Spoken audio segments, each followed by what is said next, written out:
Hermanos, qué preciosa la adoración a nuestro Señor, qué hermosas alabanzas. Y gracias a la hermana Nora que cantó ese himno tradicional, pero de una manera tan hermosa que nos recuerda la necesidad que tenemos de estar cerca del Señor, de vivir cerca de Él cada momento, cada minuto de nuestras vidas. Qué bueno que estamos aquí en la casa del Señor. No hay mejor lugar que este. Dice el Salmo que es mejor estar un día en sus atrios que 1000 fuera de ellos.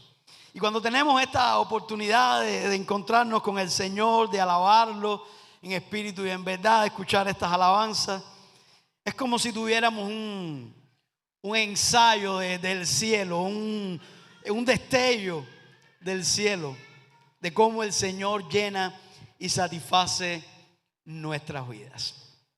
El mensaje que vamos a compartir en este día abarca los capítulos 7 y 8 del libro de Esdras. Y viene a partir de una frase que se repite en estos dos capítulos y que tiene que ver con la mano de Dios. Y el título del mensaje precisamente es La buena mano de Dios. Y quiero invitarles a buscar en sus Biblias, aunque es Esdras 7 y 8, pero vamos a leer primeramente en Esdras capítulo 8. Y vamos a leer los versículos del 21 al 23. Esdras 8 del 21 al 23. Dice la palabra de nuestro Dios. Y publiqué ayuno allí junto al río Ahava para afligirnos delante de nuestro Dios, para solicitar de él camino derecho para nosotros y para nuestros niños y para todos nuestros bienes. Porque tuve vergüenza de pedir al rey tropa y gente de a caballo que nos defendiesen del enemigo en el camino. Porque habíamos hablado al rey diciendo: la mano de nuestro Dios es para bien sobre todos los que le buscan. ¿Cuántos creen eso? Miren lo que le dice Esdras al rey Artajerjes.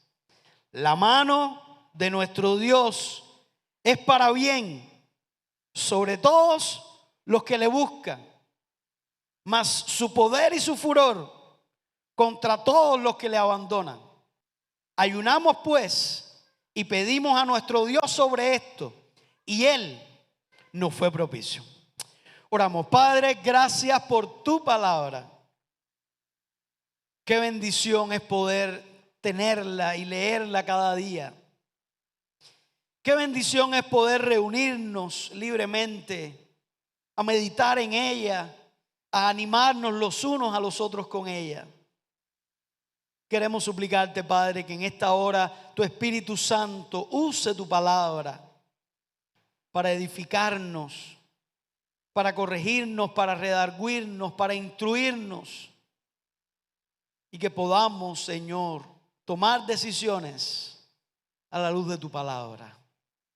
Oramos en el nombre de Jesucristo. Amén, Señor.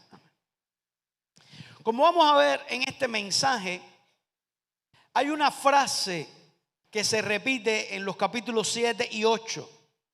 Y esa frase es: la mano de Dios, la buena mano de Dios, la mano de Dios que es para bien. Y siempre pienso que cuando en la Biblia se repite algo, en la Biblia no hay tautologías, no hay repeticiones viciosas. Cuando la Biblia repite algo es porque quiere enfatizarlo y es porque es importante. Y es porque debemos notarlo. Porque algunas veces a todos nos pasa que estamos leyendo la Biblia y le pasamos por arriba a verdades importantísimas. Se nos van. Tal vez en ese momento estábamos pensando en otra cosa, estábamos desconcentrados. Pero entonces cuando seguimos leyendo, vuelve a aparecer. Cuando estaba leyendo el libro de Esdras nuevamente para esta serie de los nuevos comienzos, leyendo los capítulos 7 y 8 me sucedió eso. Me encontré con la frase, me volví a encontrar y yo dije, aquí hay algo importante. Aquí hay algo que el Señor quiere destacar y que debemos tener en cuenta. Y podemos ver que en los nuevos comienzos, cuando tomamos la decisión de que queremos comenzar de nuevo, que queremos que nuestra vida cambie, queremos entregarnos al Señor, y eso es lo que estamos viendo en esta serie, ¿no? Como el pueblo de Israel regresa, los judíos regresan a su tierra y están recomenzando la nación, restaurándose espiritualmente. Cuando nosotros queremos hacer eso, hay algo de lo cual debemos asegurarnos, y es de que la mano de Dios está con nosotros, que su buena mano es la que nos está guiando y nos está bendiciendo en todo momento. La buena mano de Dios habla de muchas cosas. Habla de su mano de amor, de su mano de misericordia, de su mano de gracia, de su mano de sanidad, de su mano de restauración, de su mano de protección. ¿Cuántas bendiciones? Por eso la verdad principal que quiero resaltar en esta mañana a la luz de estos pasajes es la siguiente. Para tener éxito verdadero en lo que hacemos, en lo que emprendamos, en las decisiones que tomamos, es imprescindible que vivamos bajo la buena mano de Dios. Usted puede buscar todas las bendiciones que quiera. Si no la busca en el Señor, no le va a salir bien. No va a terminar bien. Dice la Biblia que hay caminos que al hombre le parecen derechos, pero su fin es camino de muerte. Dice también la Biblia que la bendición de Jehová es la que enriquece. ¿Y qué más? Y no añade tristeza con ella. Porque sí, todo el mundo busca bendición. La gente está buscando bendiciones, pero hay bendiciones que terminan en una tristeza horrible. Solamente la bendición que viene de Dios, de su mano, es la que no añade tristeza. Ahora, ¿cuáles son esas bendiciones que resultan de vivir bajo la buena mano de Dios? Quiero destacar las que aparecen en esta historia y que aparecen relacionadas explícitamente con esta frase. Por supuesto que hay otras, hay muchas, pero queremos destacar las que encontramos en la historia y en la vida de Esdras. En primer lugar, vemos que la buena mano de Dios nos da gracia ante los que están en eminencia. Miren lo que sucede en la historia. Cuando Esdras decide regresar, él necesitaba de alguna manera de ciertos permisos, de ciertas autorizaciones, de ciertas provisiones que venían del rey Artajerjes. Miren lo que dice el versículo 6, 7:6. Este Esdras subió de Babilonia, era escriba diligente en la ley de Moisés, que Jehová Dios de Israel había dado, y le concedió el rey todo lo que pidió. ¿Por qué? ¿Por qué el rey le concedió a Esdras todo lo que él le había pedido? Lo dice ahí claramente, porque la mano de Jehová su Dios estaba sobre Esdras. Porque la mano de Dios estaba sobre él, el rey le concedió lo que había pedido. Esdras halló gracia delante del rey Artajerjes y logró muchísimas cosas. ¿Pero por qué fue? Porque Dios le dio gracia. Hay un refrán que dice que lo importante no es ser gracioso, sino caer en gracia. Y ciertamente hay personas a los que nosotros les caemos bien y hay personas a los que por alguna razón les caemos mal. Por cierto que eso también nos sucede a nosotros. Todos somos vulnerables, sensibles a esa realidad. Y no nos gusta cuando no le caemos bien a alguien. Yo recuerdo cuando estaba en el servicio militar, en la previa. Allí mi jefe de pelotón, yo no sé por qué, yo me imagino que sea porque yo era cristiano, pero el hombre me tenía entre ceja y ceja. Se le veían los ojos, ese hombre me miraba con una hazaña. Yo trataba de evitarlo, ¿no? Pero el hombre ahí, recuerdo un día que estábamos en la formación para entrar al comedor. Y había varios soldados hablando y yo estaba ahí tranquilo, sin hablar. Yo algo que dice, soldado Marrero, tírese con 10. Yo sabía que era conmigo. Había otro marrero en el pelotón, pero yo sabía que era conmigo. Yo conocía y yo, como no estaba haciendo nada, me quedé tranquilo, no respondí. Soldado marrero, usted no escucha. ¿Cuántos soldados marreros hay aquí? Afortunadamente el otro, no, yo también soy marrero.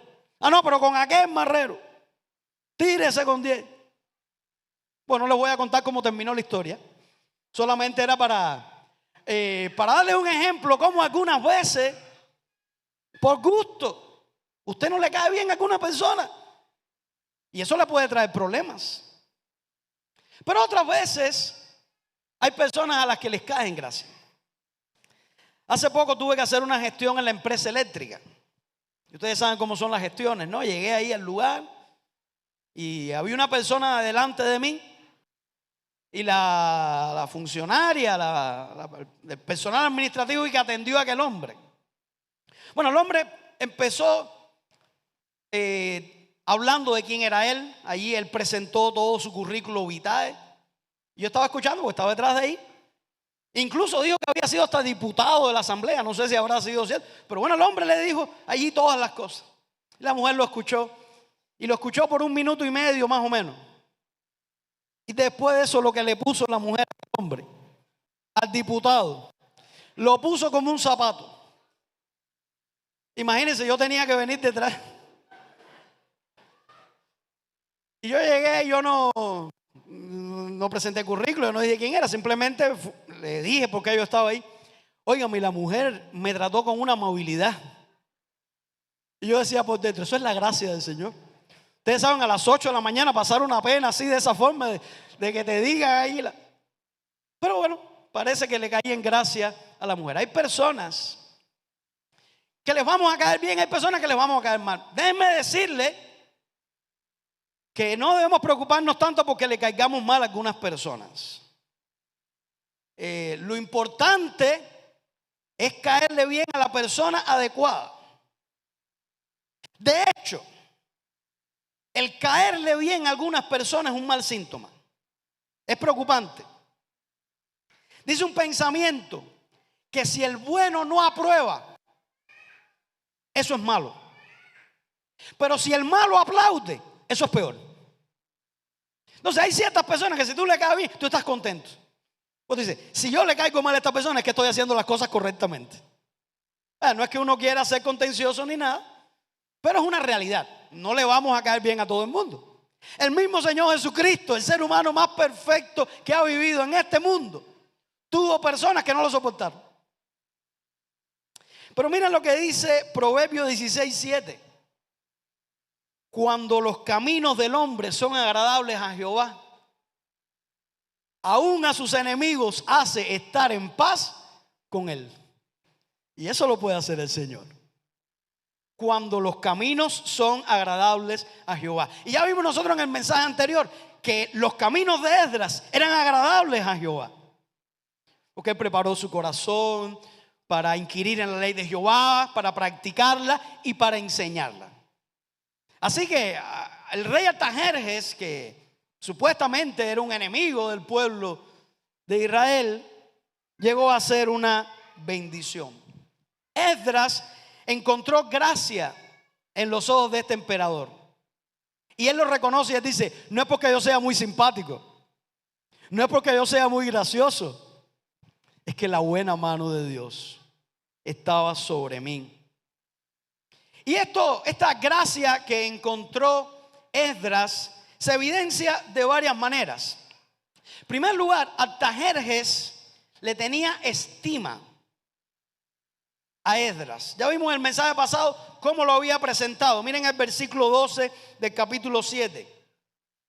Esta es una carta que el rey le da a Esdras, una carta de recomendación, una carta de presentación para cuando llegara a Jerusalén y a toda esa región. Dice: Artajerjes, rey de reyes, a Esdras, escriba, sacerdote y escriba erudito en la ley del Dios del cielo. Por cierto que Artajerjes se describe como rey de reyes, y él lo era, porque como emperador él estaba por encima, era un rey que estaba por encima de otros reyes. Pero él no era el rey de reyes. Él era un rey de reyes. Pero lo que no sabía, que el rey de reyes estaba tocando su corazón. Y estaba haciendo que Esdras ganara gracia delante de él. Miren cómo él describe a Esdras: sacerdote y escriba erudito en la ley de Dios del cielo. Así lo veía él.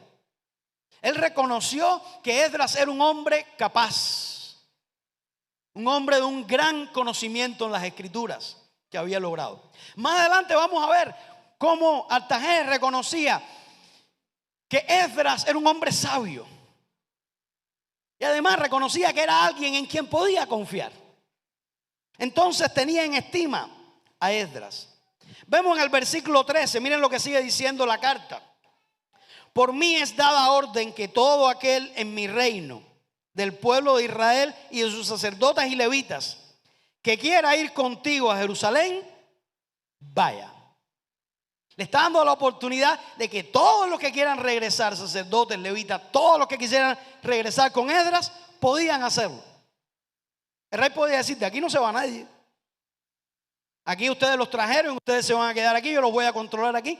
Pero el rey le dice: todo el que quiera ir contigo puede ir. Es una evidencia de esa gracia. Miren lo que dice el versículo 15. Bueno, vamos a leer desde el 14.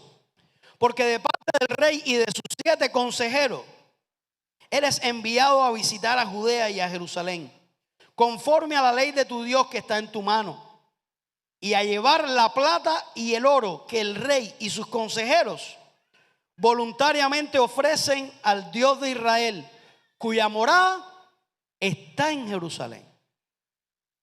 El rey le dio a Esdras oro y plata para que llevara. Esdras iba como sacerdote, iba a restablecer todo el sistema sacrificial, iba a enseñar la ley, iba a guiar espiritualmente al pueblo. Y el rey le dice: tú vas a restaurar la nación.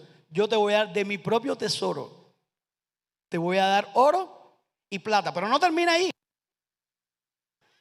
Sigue diciendo: y toda la plata y el oro que hayes en toda la provincia de Babilonia, con las ofrendas voluntarias del pueblo y de los sacerdotes que voluntariamente ofrecieren para la casa de su Dios, la cual está en Jerusalén. O sea, no es solamente el oro y la plata que yo te voy a dar.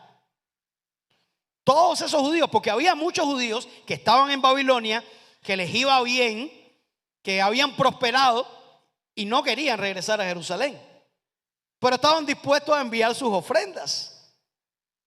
Le dice el rey en esta carta: toda la ofrenda que te den el pueblo y toda la ofrenda que tú puedas recoger, la puedes llevar. Yo te autorizo a eso. Le da la libertad, vemos en el versículo 18, y la confianza de hacer con el oro y la plata lo que entendieran que era mejor. Miren el versículo 18. Y lo que a ti y a tus hermanos os parezca hacer de la otra plata y oro, hacerlo conforme a la voluntad de vuestro Dios. Primeramente, con el oro, con la plata, iban a comprar carneros, todos esos animales para el sistema sacrificial. Pero le dice el rey: todo lo que les quede, no tienen ni que decirme. Pueden hacer lo que a ustedes les parezca bien. Confiaba en la integridad de Esdras. Miren lo que dice el versículo 21 y 22, porque esto es importante. Y por mí, Artajerjes rey, es dada orden a todos los tesoreros que están al otro lado del río, que todo lo que os pida el sacerdote Esdras, escriba de la ley del Dios del cielo, se le conceda prontamente. Vamos a ver un mapa para ubicarnos un poco ahí de la geografía de la historia. Bueno, aquí está Babilonia, aquí está Jerusalén. Después vamos a hablar por qué tenían que hacer este recorrido. Pero fíjense, Babilonia está entre el río Éufrates y el río Tigris. Por eso se llama esto Mesopotamia, que significa entre dos ríos. No, lo que está diciendo el rey es a todos estos que vivían al otro lado del río, del Tigris, le está diciendo: lo que Esdras les pida que él necesite para la obra de Dios, ustedes se lo deben dar. Recuerden, él era el rey de reyes. Las personas tenían que hacer lo que dijera Artajerjes. Y miren esto, versículo 22. Le dice hasta qué cantidad les puede dar. Hasta 100 talentos de plata. En la Biblia aparecen unidades de medidas que nosotros no utilizamos hoy. En muchas de las Biblias, en la parte de atrás hay una equivalencia que es bueno buscarla. ¿Saben ustedes cuánto era un talento de plata? Un talento era 34 kilogramos. Eso está muy bien definido. 34 kilogramos. Entonces, 100 talentos serían, los matemáticos, 3.400 kilogramos de plata. Estamos hablando de casi 3,5 toneladas de plata. O sea, eso le está diciendo el rey. Lo que Esdras le pide, ustedes se lo tienen que dar hasta 3,5 toneladas de plata. Para lo que necesite. Dice, 100 coros de trigo. El coro era una unidad de medida para áridos. Y un coro tenía aproximadamente 220 litros. Así que sume usted o multiplique 220 litros por 100. ¿Cuánto sería ahí? 22,000 litros de trigo. Hasta eso podían llegar. 100 batos de vino y 100 batos de aceite. El bato no está en la actualidad, no se sabe con exactitud cuánto era la medida. Algunos piensan que un bato sería entre 11 litros y algunos llegan hasta 45 litros. Vamos a tomar la unidad más pequeña. 11 litros. 11 litros por 100. 1.100 litros de aceite. ¿Ustedes se imaginan eso, mi hermano? 1.100 litros de aceite en estos momentos. ¿Cuántas cosas podríamos hacer? Y bueno, 1.100 litros también de vino. Esa parte no nos interesa mucho, pero el aceite sí. Y dice, y sal sin medida. La sal no le puso límite. Oye, aquella gente tenía más sal que nosotros en Cuba en el siglo XXI. No estaba racionalizada la sal. Toda la que le pidan para los sacrificios y para lo que ellos van a hacer, no hay límite. La que ellos le pidan, ustedes se la tienen que dar. Y la sal en aquel tiempo era algo muy valioso. Así que todo esto habla de la gracia que había encontrado Esdras sobre este rey. Versículo 24. Miren cómo dice: y a vosotros os hacemos saber que a todos los sacerdotes y levitas, cantores, porteros, sirvientes del templo y ministros de la casa de Dios, ninguno podrá imponerles tributo, contribución ni renta. Todos esos levitas, sacerdotes, cantores, porteros que iban a regresar para todo el trabajo en el templo, estaban exonerados de pagar impuestos, lo cual en aquel tiempo era algo muy importante. Versículo 25. Y tú, Esdras, conforme a la sabiduría que tienes de tu Dios, pon jueces y gobernadores que gobiernen a todo el pueblo que está al otro lado del río, a todos los que conocen las leyes de tu Dios, y al que no las conoce, las enseñarás o le enseñarás. Ven aquí cómo el rey reconoce que Esdras tenía sabiduría y le dice: nombra gobernadores, nombra jueces. Tú tienes la capacidad de hacer que toda esa región funcione bien. Nombra a los que conozcan la ley de tu Dios, y a los que no la conozcan, tú se la enseñarás. Ese era el propósito de él. Eso es lo que él quería: enseñar, nombrar personas para que pudieran vivir de acuerdo a la ley de Dios. Y el rey se lo concedió. Por eso dice el versículo 27 y 28.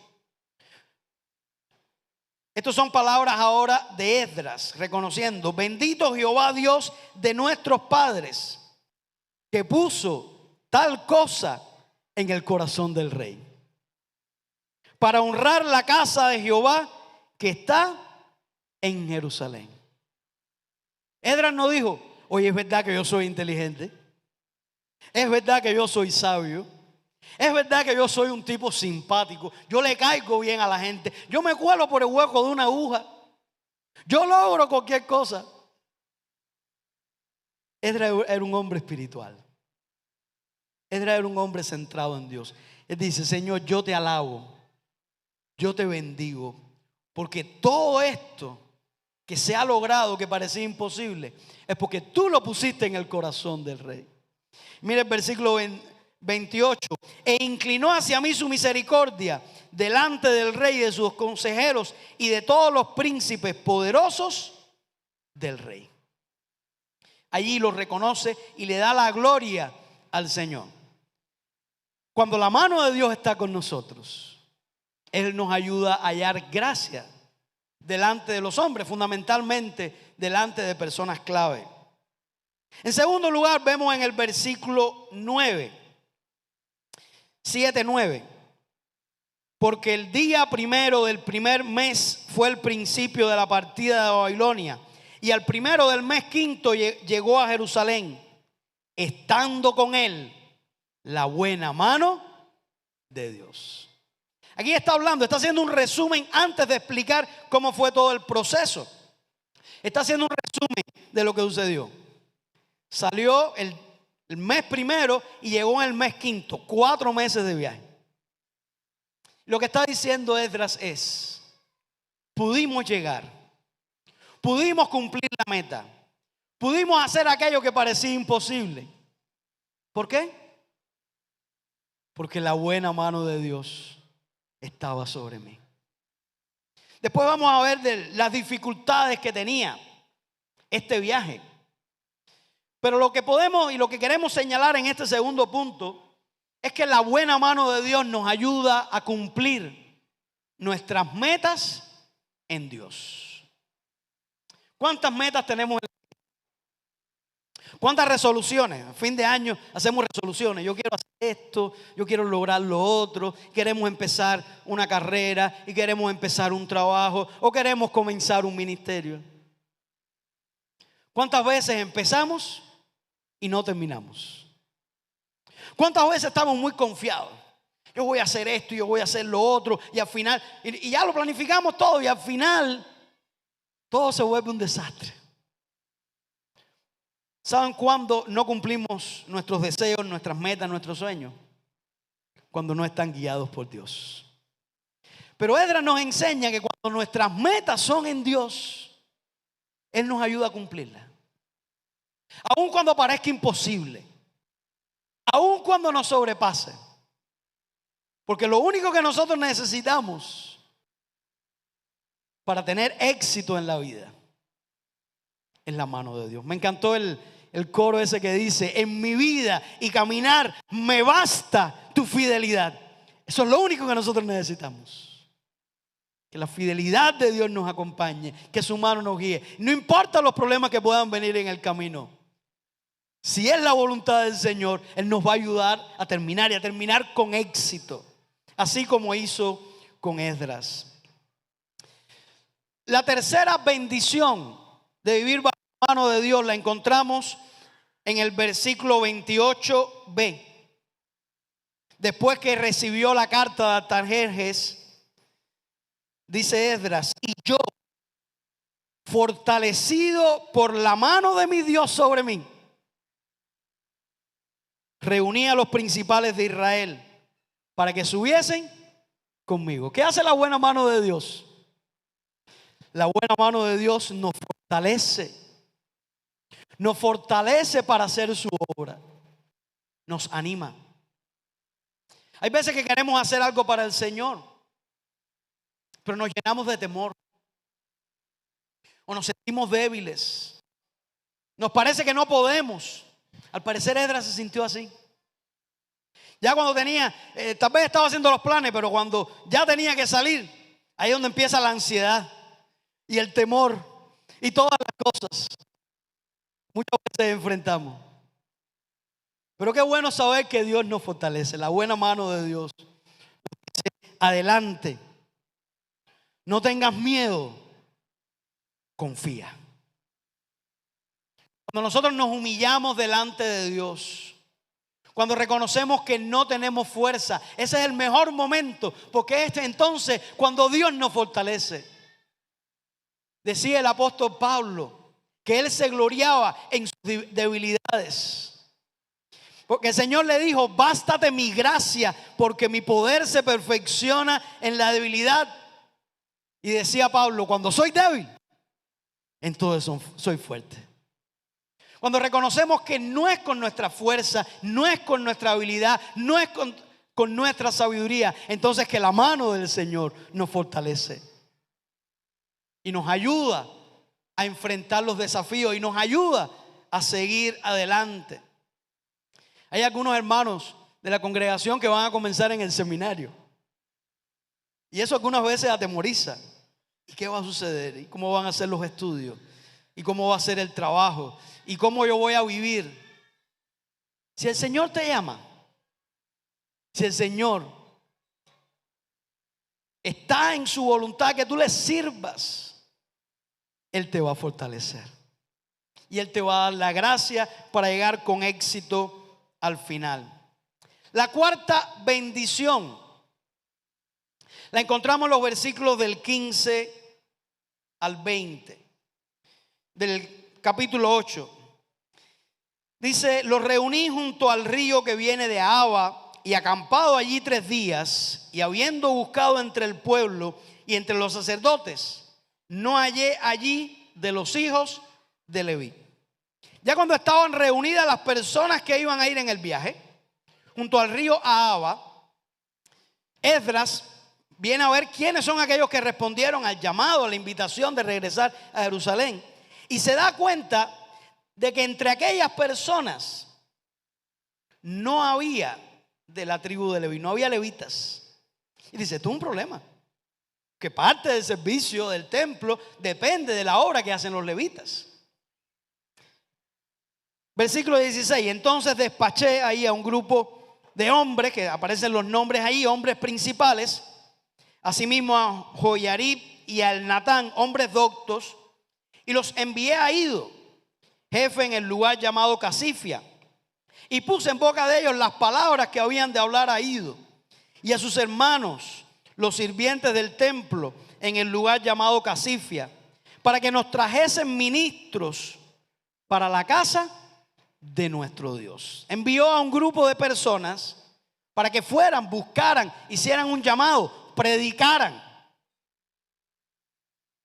Y dice el versículo 18: y nos trajeron, miren la frase, si no lo habían notado todavía, por 4ª vez, nos trajeron según la buena mano de nuestro Dios sobre nosotros, un varón entendido de los hijos de Mali, hijo de Leví, hijo de Israel, a Serebías con sus hijos y sus hermanos, 18, a Asabías y con él a Jesaías de los hijos de Merari, a sus hermanos y a sus hijos, 20, y de los sirvientes del templo, a quienes David con los príncipes puso para el ministerio de los levitas, 220 sirvientes del templo, todos los cuales fueron designados por sus nombres.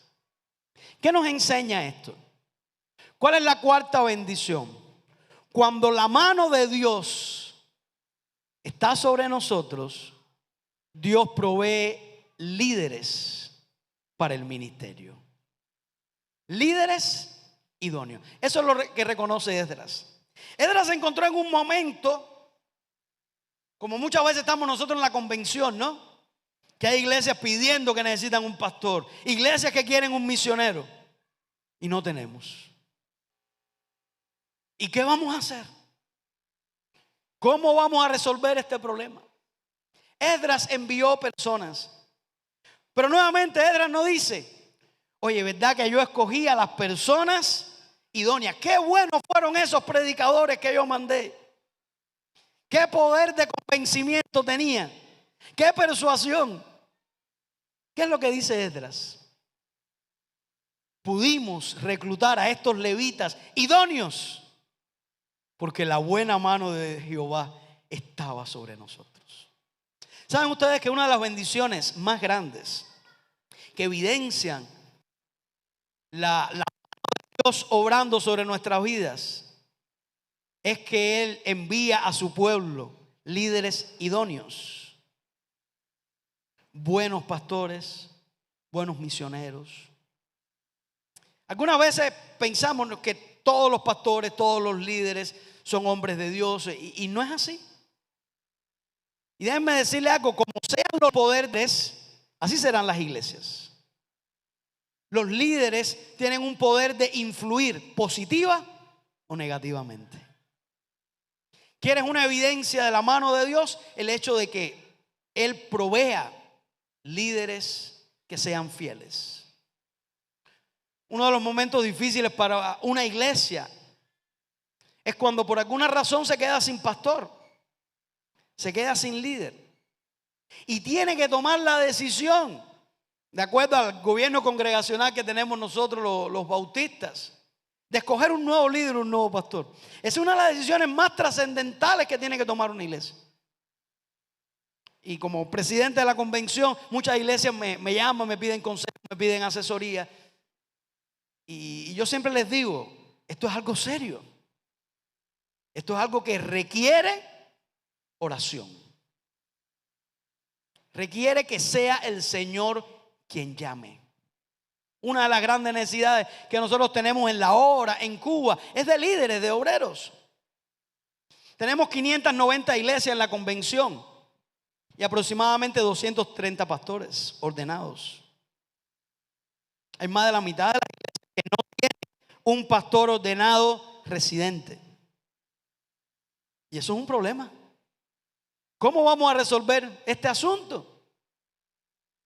Jesucristo vio el mismo problema cuando dice que vio a las multitudes que estaban desamparadas y dispersas como ovejas que no tienen pastor.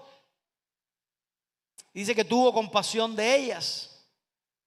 Y Él dijo: a la verdad la mies es mucha, mas los obreros pocos. Ese es el problema. Pero Jesús no lo dejó en el problema. Él nos dijo cuál era la solución. Rogad pues al Señor de la mies que envíe obreros a su mies.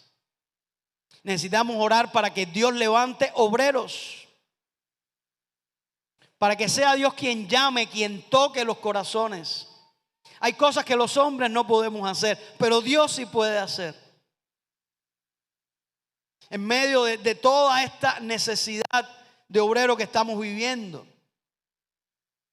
en medio de un tiempo donde los jóvenes no pueden ver una esperanza en Cuba, donde muchos están saliendo del país, solamente Dios puede tocar corazones. ¿Saben ustedes que para el próximo año en el seminario vamos a tener una de las matrículas más grandes en el primer año?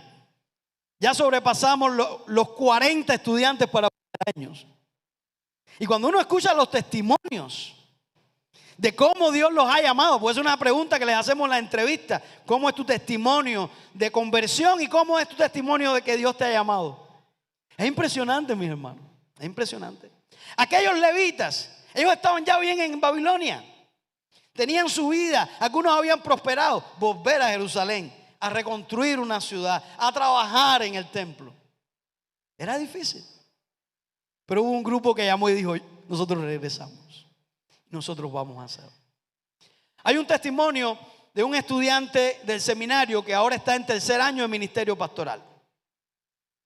Este era un joven que tenía una beca aprobada, completa, en una universidad cristiana en los Estados Unidos.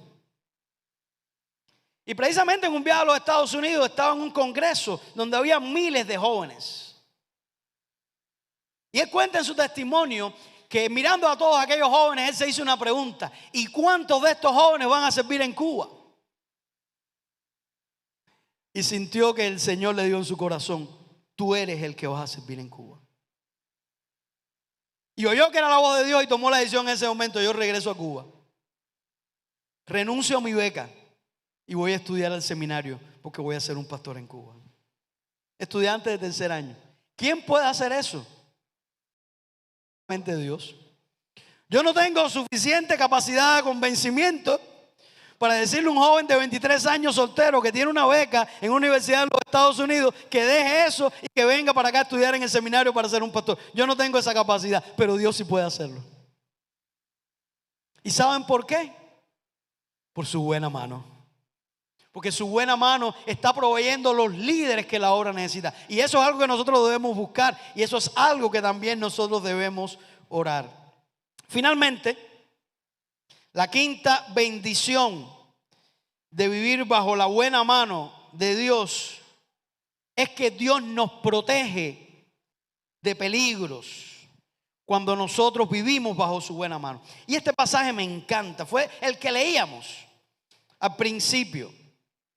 Dice el versículo 21: y publiqué ayuno allí junto al río Ahava para afligirnos delante de nuestro Dios, para solicitar de él camino derecho para nosotros y para nuestros niños y para todos nuestros bienes. Esdras, antes de salir, convocó a un ayuno, a buscar la dirección para que Dios le diera un camino derecho. Era difícil ese viaje, pero miren por qué razón Esdras lo hace. Versículo 22, esto me encanta: porque tuve vergüenza de pedir al rey tropa y gente de a caballo que nos defendiesen del enemigo en el camino. Porque habíamos hablado al rey diciendo: la mano de nuestro Dios es para bien sobre todos los que le buscan. Esdras no solo que lo sabía, no solo que lo creía, él también lo proclamaba. Y se lo dijo al rey. Y le predicó al rey. Él le había dicho al rey: la mano de Dios es para bien de todos los que le buscan. Yo lo creo. Pero ahora él dice que se encuentra con un problema, ¿no? Porque es peligroso el viaje. Pero ahora, ¿cómo yo le digo al rey que me dé soldados, que me dé caballos, que me dé una protección para que me cuiden en el camino? Si yo le prediqué al rey que yo tengo un Dios poderoso, un Dios que bendice y que su mano guía a los que le buscan y confían en él. Dice que él tuvo vergüenza y dijo: no lo voy a hacer. No le voy a pedir al rey que me dé una escolta. No le voy a pedir al rey que me dé soldados. No le voy a pedir al rey que me dé caballos. No por orgullo, no por arrogancia, sino por la gloria de Dios. Esdras estaba más interesado en la gloria de Dios, en poder testificar que el Dios en el que él creía era un Dios grande, que en su propia seguridad. Por cierto, miren también lo que le dijo al rey: mas su poder y su furor contra todos los que le abandonan. Esdras no tenía temor de predicar. Le había dicho que la mano de Dios es para bien de aquellos que le buscan, pero que el furor de Dios es con aquellos que le abandonan. Eso fue entre paréntesis. Le dijo al rey: no importa que tú seas rey, tú también tienes que confiar. Cuidado, porque ese Dios que bendice a los que le buscan, su furor es para aquellos que le abandonan. Esdras no era de los predicadores que decían: Dios solamente es amor, Dios no castiga, al final todo el mundo va a ser salvo. No era de esos predicadores. Era de los predicadores que decía: confía en el Señor, arrepiéntete, busca a Dios y Dios te va a bendecir. Pero si no lo haces, cuidado, te va a ir mal. Muy interesante. Esdras prefirió confiar en Dios y clamar por su auxilio antes que poner su confianza en el rey. ¿Cuántas veces nosotros confiamos más en los hombres? Confiamos más en el brazo de carne que en el poder de nuestro Dios. Esdras no era así. El viaje era sumamente complejo. Vamos a ver el mapa nuevamente. Por cierto, según los cálculos, eran 1496 hombres los que respondieron al llamado de Esdras. A ellos se sumaban mujeres, niños. Se piensan que el grupo haya sido aproximadamente 7,000 u 8,000 personas, con niños, ancianos. Y tenían que hacer todo este recorrido. De Babilonia a Jerusalén hay 800 kilómetros. Pero tenían que hacerlo por esta vía que se convertía en 1,400 kilómetros. Casi que del cabo de San Antonio a la punta de Maicí. Caminando, con niños, con ancianos. Y ahora vamos a ver el cargamento que llevaban. ¿Y por qué tenían que hacerlo por aquí? Porque todo esto es desierto. Por ahí no se puede hacer un viaje de ese tipo. Tuvieron que hacerlo junto al río Éufrates. Esto es lo que se conoce en geografía como la medialuna fértil. Porque eran los caminos transitados, la ruta comercial. Allí sí había agua, había sombra, había todas estas cosas. Ahora miren ustedes lo que llevaba Esdras. Dice en el versículo 26. Y cualquiera, 8:26. Pesé pues en manos de ellos 650 talentos de plata. ¿Recuerdan cuánto era un talento de plata? 34 kilogramos. 650 por 34. ¿Cuánto sería? 22,100.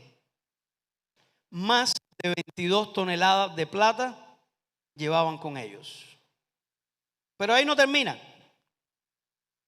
Dice, y utensilios de plata por 100 talentos. Estos eran los utensilios, los vasos, las vasijas, todas las cosas de plata. Lo pesaron y eran 100 talentos. Súmele 3,400 kilogramos más, 3 toneladas más. Pero ahí no termina. 100 talentos de oro, 3,400 kilogramos de oro, casi 3,5 toneladas de oro llevaban. Además, 20 tazones de oro de 1,000 dracmas y 2 vasos de bronce bruñido, muy buenos, preciados como el oro. Evidentemente llevaban un tesoro enorme. Entre lo que le dio el rey de su propio tesoro, entre lo que le dieron los judíos que no iban a regresar, pero que amaban a Jerusalén y querían apoyar la obra, y posiblemente otras personas. Entonces, llevar todo ese tesoro por una ruta que podían ser asaltados. Cualquiera que supiera lo que llevaban, podía venir contra ellos ladrones, salteadores, hasta un ejército, porque era un gran botín lo que ellos llevaban. Sin embargo, ellos salieron confiando en Dios, orando. Miren lo que dice el versículo 31. Y partimos del río Ahava el 12 del mes primero para ir a Jerusalén. Y la mano de nuestro Dios estaba sobre nosotros. Y nos libró de mano del enemigo y del acechador en el camino. La mano de Dios los libró, los protegió. Interesante que dice que cuando llega, pesaron y llegó exactamente lo que había salido. Ahí no hubo ningún problema de desvío de recursos, ningún camioncito que se fue por aquí o por allá. Lo mismo que salió fue exactamente lo que llegó a Jerusalén. Cuando Dios te llama a hacer algo, no tengas temor de hacerlo. Porque su buena mano es suficiente para protegerte y para guiarte. Este pasaje es muy especial para mí. En un momento determinado de mi vida me ayudó. Cuando el rector anterior del seminario salió a los Estados Unidos y terminó su trabajo en el de rectorado, varios pastores, amigos y varias personas se me acercaban y me decían: tú vas a ser el próximo rector del seminario. Y ahí yo empecé a luchar con eso, ¿no? Porque empecé a sentir también que Dios me estaba llamando a eso. Pero como siempre sucede, ponemos excusas, ponemos trabas, ponemos... ¿Y saben ustedes que una de las preocupaciones que yo tenía eran mis hijos? Yo decía, mis hijos están bien aquí en Pinar del Río. Tranquilo, Pinar del Río, que tenemos pinareños con nosotros. Pinar del Río es muy tranquilo. Conocemos las escuelas. Tenemos maestras de la iglesia que están en la escuela. La iglesia es magnífica. Tiene un precioso grupo de jóvenes. Ellos están contentos, ellos se llevan bien. Llevar a mis hijos para La Habana, como están las escuelas en La Habana, como está el ambiente en La Habana. Les confieso que yo tenía temor para eso. Pero en esos días estaba leyendo este pasaje. Y lo que me impresionó es que cuando Esdras tomó esa decisión, no solamente se estaba arriesgando él, pues el pasaje lo dice bien claro. Iban ellos con los niños y los tesoros. Pero Dios los cuidó. ¿Y saben qué me animó esa palabra cuando yo la leí? El Señor es suficiente para cuidar a nuestros hijos. Aun cuando tal vez los exponemos a una situación difícil. Yo sé que algunas veces la motivación de los padres para salir y para buscar otro lugar, y algunas veces hasta líderes cristianos y pastores, muchas veces no es tanto por ellos mismos, sino pensando en los hijos. Bueno, ¿cuál va a ser el futuro de mis hijos? ¿Qué pasa si me enfermo como están los hospitales? ¿Qué pasa con las escuelas? ¿Qué pasa con la...? Son temores que tenemos. Pero mis hermanos, si la buena mano de Dios está sobre nosotros, si Dios nos está bendiciendo, nuestro Dios es todopoderoso para cuidarnos. Y no hay un lugar más seguro en este mundo que estar en el centro de la voluntad de Dios. Y eso debemos creerlo.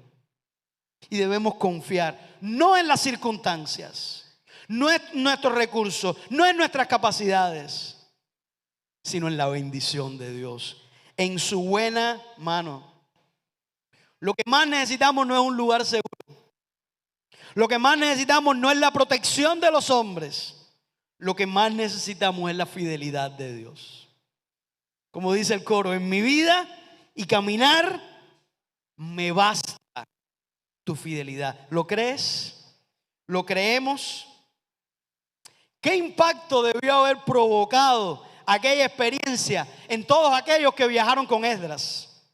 Seguramente ellos salieron atemorizados, pero Esdras, como buen maestro, no le enseñó solamente con palabras, le enseñó con el ejemplo. Le dijo, vamos a orar, vamos a ayunar y vamos a confiar.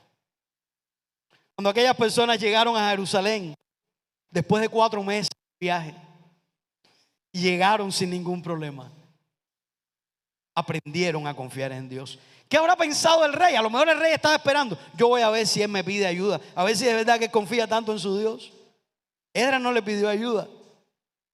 Y al final el rey vio que lo mismo que salió fue lo que llegó. Y tuvo que reconocer la mano del Dios verdadero, del Dios de Israel. Esdras fue un hombre que vivió bajo la buena mano de Dios. ¿Por qué? Vivió sobre la buena mano de Dios. ¿Cómo podemos vivir nosotros sobre la buena mano de Dios? Esto es casi que otro mensaje, pero se lo voy a resumir. Podemos vivir bajo la mano de Dios y encontramos algunas claves en los versículos 9 y 10, y eso ya lo vimos la semana pasada. Miren cómo dice el capítulo 7, versículos 9 y 10. Porque el día primero del primer mes fue el principio de la partida de Babilonia, y el primero del mes quinto llegó a Jerusalén, estando con él la buena mano de Dios, porque Esdras había preparado su corazón para inquirir la ley de Jehová y para aplicarla y para enseñarla.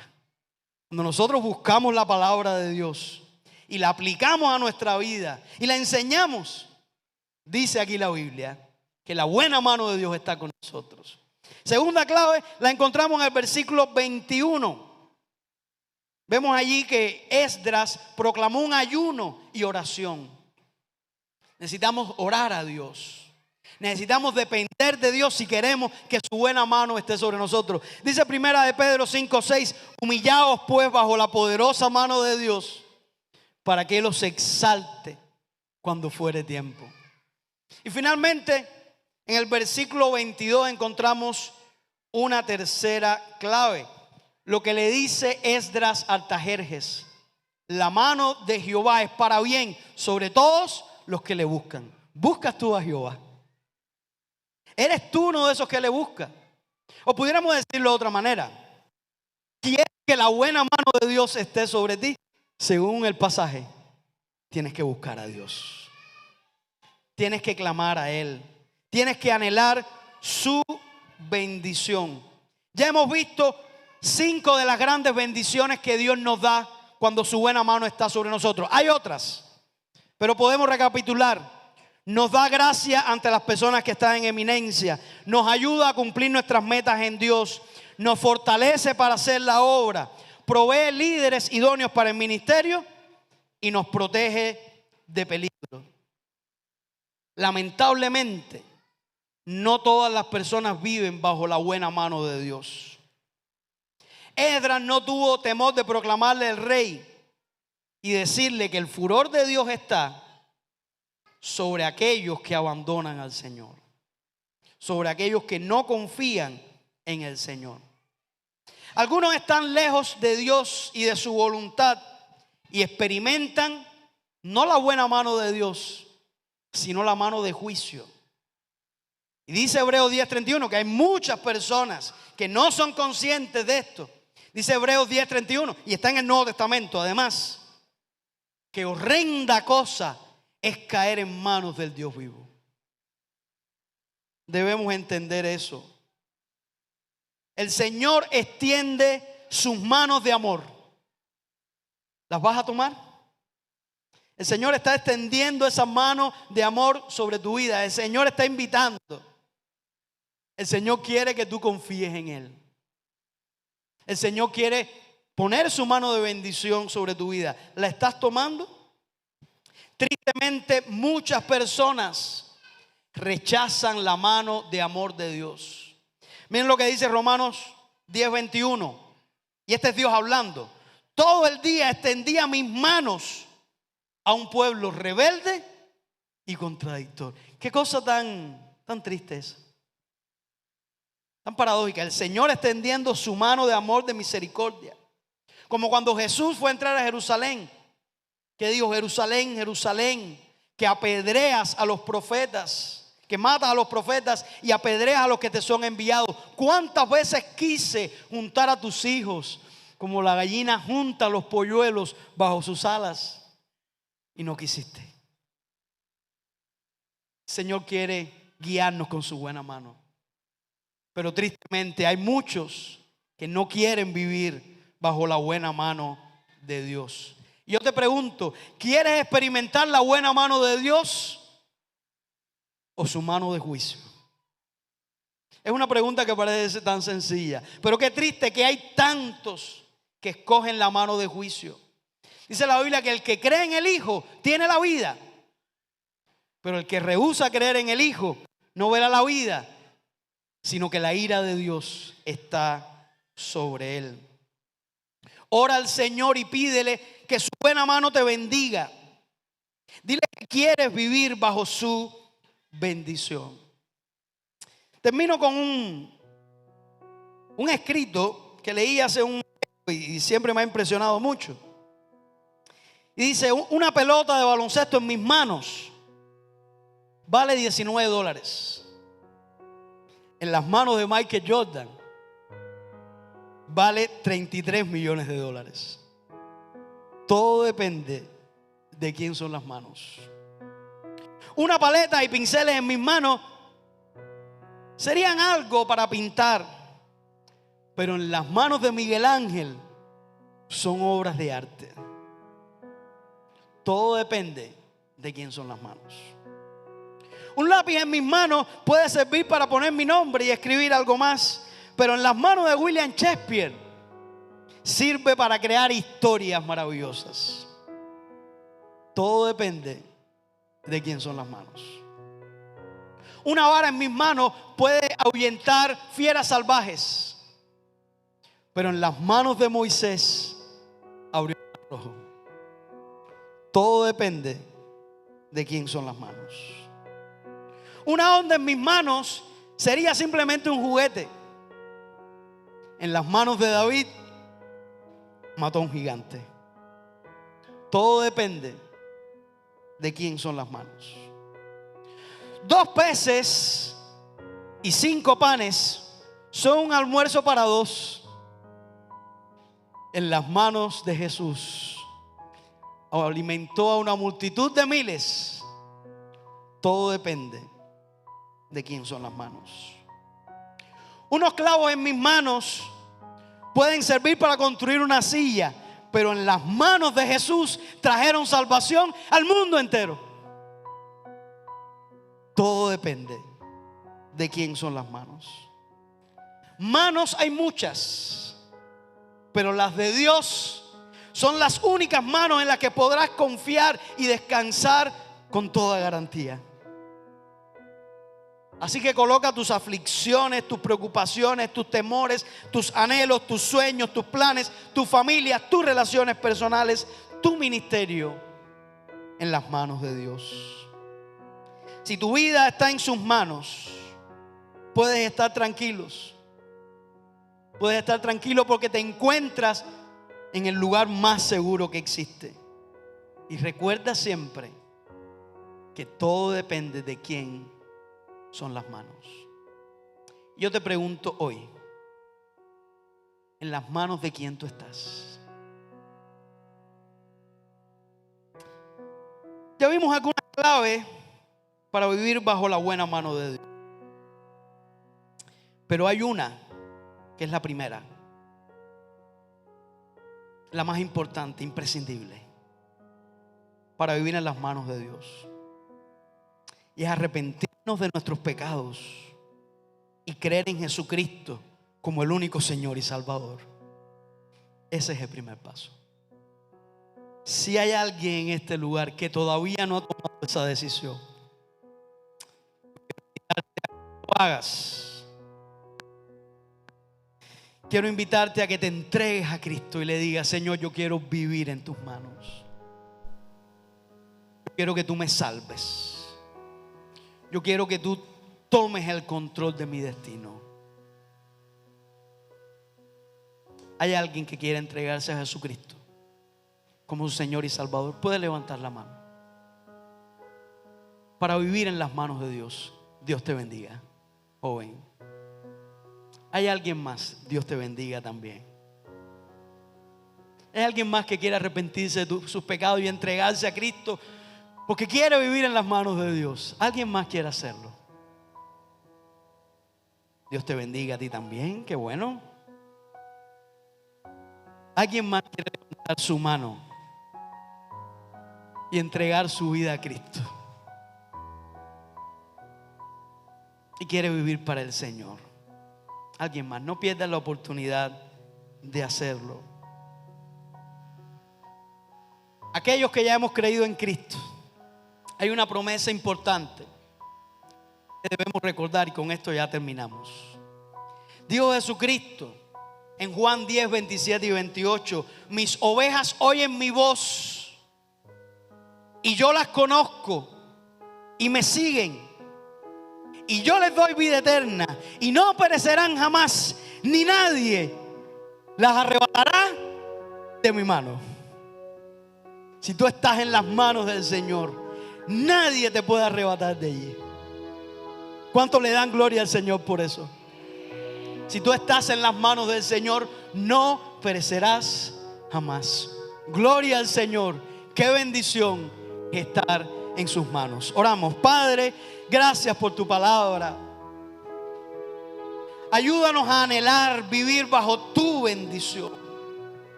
Líbranos de poner nuestra confianza en los hombres o en los ídolos o en nosotros mismos. Ayúdanos a buscar de ti. Ayúdanos a reconocer que necesitamos tu bendición. Padre, gracias por aquellos que levantaron su mano en esta mañana. Confírmales en esta decisión. Gracias, Padre, porque esta es una decisión verdaderamente trascendental. Esta decisión nos pone en tus manos y nadie nos puede arrebatar de ese lugar. Bendice a tu iglesia. Ayúdanos a vivir con tu bendición. Ayúdanos a vivir bajo tu buena mano. Oramos en el nombre de Cristo. Amén, Señor. Que Dios les bendiga, hermanos.